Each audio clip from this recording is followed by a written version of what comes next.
Per Gemona del Friuli è stato un momento importante, praticamente storico, con l'inaugurazione del Resil Hub, anche se è stato allo stesso tempo il pretesto di rinnovare una protesta politica da parte del circolo del Gemonese del Partito Democratico, che fuori Palazzo Fantoni ha affisso volantini al veleno contro il sindaco Revelant e l'amministrazione regionale. Chiamati in causa anche il presidente Federica e gli assessori presenti all'evento, Riccardi e Zilli, sulla situazione della casa della comunità di Gemona, che a detta del volantino di protesta ha avuto solo una nuova sede per intercettare i fondi del PNRR, ma non un miglioramento del servizio, anzi portato al dimezzamento dell'orario del punto di primo intervento da 24 a 12 ore. Ai nostri microfoni il sindaco di Gemona del Friuli ha ricordato, a ragione, come la protesta sia per così dire vecchia. Era stata già insinuata il giorno della messa del tallero dell'Epifania ed effettivamente il comunicato di protesta è datato 3 gennaio.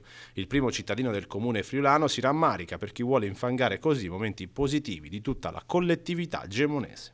Guardate, non sapevo, la notizia l'ho sentita adesso in diretta, non sapevo, ma c'è sempre qualche brutta pagina. Per fortuna che la comunità, la stragrande maggioranza della comunità gemonese, non solo ovviamente, sta con noi, sta con chi lavora. Se c'è qualcuno che ovviamente vuole approfittare di questi eventi, che sono eventi positivi per fare volantinaggio, è un basso profilo e che continuino così, ma sono veramente in pochi.